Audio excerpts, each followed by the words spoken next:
পুরো ধোঁকাবাজি।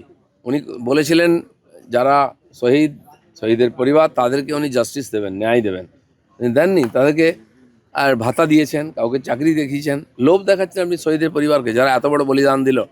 আর 25 লাখ টাকা ঘোষণা করলো কোর্ট, উনি দিলেন 2 লাখ টাকা, সেটাও মেরে দিলেন 23 লাখ টাকা।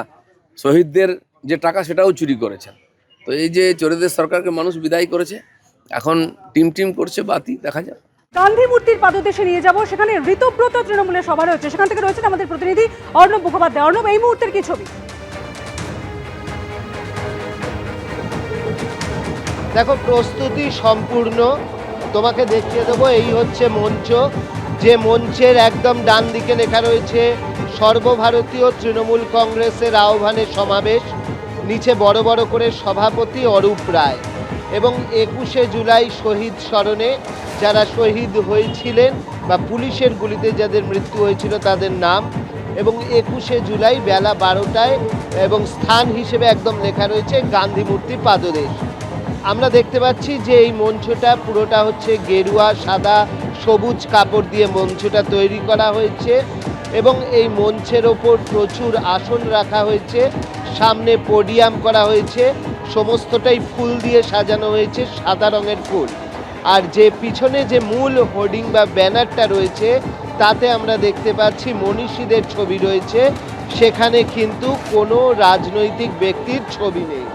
অন্যদিকে তোমাকে দেখিয়ে দিতে বলবো যে এখানে একটি শহীদ বেদি এই মুহূর্তে তৈরি করা হচ্ছে। এখানে একটি শহীদ বেদি তৈরি করা হচ্ছে এবং সেই শহীদ বেদি সম্পূর্ণ হয়ে গিয়েছে। এই হচ্ছে শহীদ বেদি, একদম মঞ্চের পাশে রাখা রয়েছে, যেখানে বন্দন দাস, মুরারি চক্রবর্তী, রতন মণ্ডল, বিশ্বনাথ রায়, কল্যাণ বন্দ্যোপাধ্যায়, অসীম দাস, কেশব বৈরাগী, শ্রীকান্ত শর্মা, দিলীপ দাস, রঞ্জিত দাস, প্রদীপ রায়, মোহাম্মদ খালেক এবং ইনু, তাদের এখানে নাম রয়েছে। এটি কিন্তু ইতিমধ্যেই আমরা দেখতে পাচ্ছি যে তৈরি করে ফেলা হয়েছে।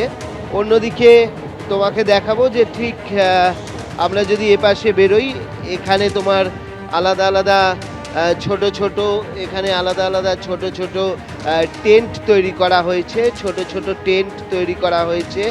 এই দেখো একটি টেন্ট রয়েছে, এরপরে আরও একটি টেন্ট রয়েছে, এখানে পরপর দুটি এই ধরনের টেন্ট তৈরি করা হয়েছে, সেই টেন্ট এখানে রয়েছে। এবং যে মূল যে মঞ্চটি রয়েছে সেই মঞ্চটি অবশ্যই বাঁশ ত্রিপলের কাজ করা হয়েছে এবং সেখানে আমরা দেখতে পাচ্ছি যে ইতিমধ্যেই কিন্তু মানুষজন আসবেন বলে তার প্রস্তুতি রাখা রয়েছে, যদিও কেউ এসে পৌঁছননি।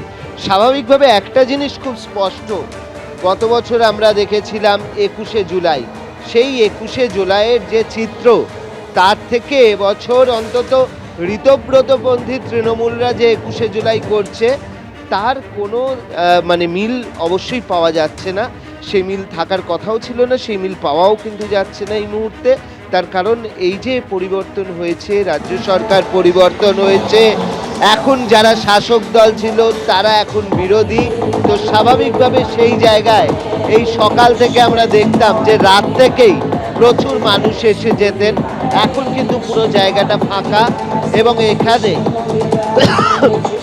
মহিষাসুর মর্দিনী স্তোত্র চালানো হচ্ছে। সেই বক্সে মহিষাসুর মর্দিনী স্তোত্র বাজছে, যদিও মানুষজন এখনো অবধি কেউ আসেন। এবিপি আনন্দ, এগিয়ে থাকে, এগিয়ে রাখে।